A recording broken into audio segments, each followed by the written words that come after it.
Britain, France, Canada உள்ளிட்ட நாடுகள் இஸ்ரேலை வார்னிங் செய்துள்ளன. காசா மீதான தாக்குதலை இஸ்ரேல் உடனடியாக கைவிட வேண்டும் என்றும், புதிய ஆபரேஷன்களை காசாவில் இஸ்ரேல் தொடங்கக்கூடாது என்றும், இஸ்ரேல் மக்களுக்கான உதவிகளை தடுக்கக்கூடாது என்றும் வார்னிங் விடுத்துள்ளன.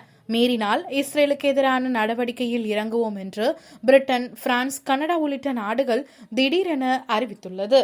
காசா மீது இஸ்ரேல் தொடர்ந்து போர் புரிந்து வருகிறது. இதற்கு இஸ்லாமிய நாடுகள் தொடர்ந்து எதிர்ப்பு தெரிவித்து வருகின்ற நிலையில் புதிதாக 22 நாடுகள் ஒன்றாக திரண்டுள்ளது. இந்த 22 நாடுகளும் இஸ்ரேலுக்கு எதிராக குரல் கொடுப்பதால் பிரதமர் பெஞ்சமின் நெத்தன்யாகுவிற்கு பெரிய சிக்கல் ஏற்பட்டுள்ளது. அதன் பின்னணி பற்றி இன்று இந்த பதிவில் காணலாம்.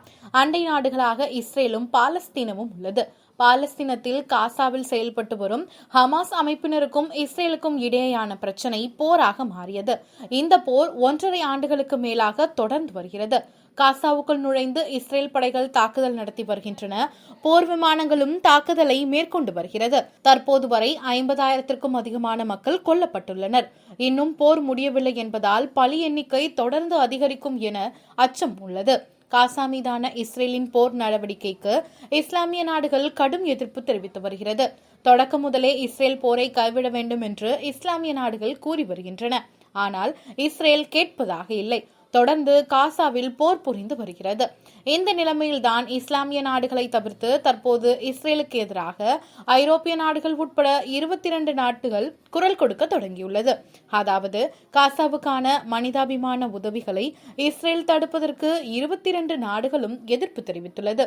Australia, Denmark, Estonia, Finland, Iceland, Ireland, Italy, Japan, Latvia, Lithuania, Luxembourg, Netherlands, New Zealand, Norway, Portugal, Slovenia, Spain, Sweden உள்ளிட்ட நாடுகள் கடும் எதிர்ப்பை தெரிவித்துள்ளது.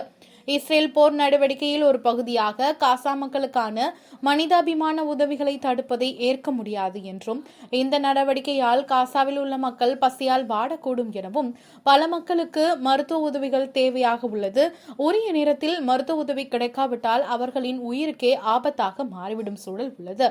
தற்போது இஸ்ரேல் மனிதாபிமான உதவிகளை வழங்க அனுமதி கொடுத்திருப்பதை நாங்கள் அறிந்துள்ளோம். ஆனால் இந்த உதவிகள் முறையாக காசா மக்களை சென்றடைய அனுமதிக்க வேண்டும் எனவும் தெரிவித்துள்ளது.